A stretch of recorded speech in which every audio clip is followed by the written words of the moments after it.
Al-Hakim at-Termiziyni mana shu o'zim bilan olib keldim. Mana shu kitob, qarang qanaqa kichkina kitob. Biz kitobni ko'pincha hajmiga qarab baho beramiz.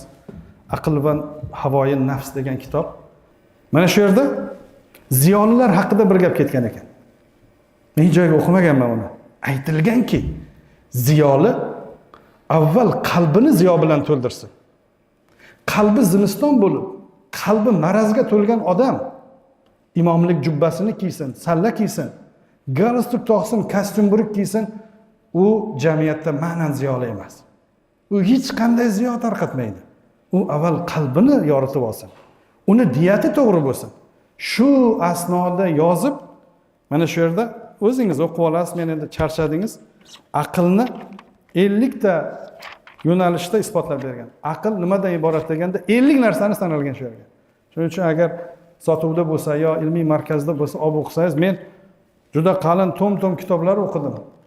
Lekin mana shuncha oziq qolmadi. 5 marta qayta o'qib chiqdim. Shu yerda yozilgan bizlar mana shunday qalbi ziyolilar bo'laylik.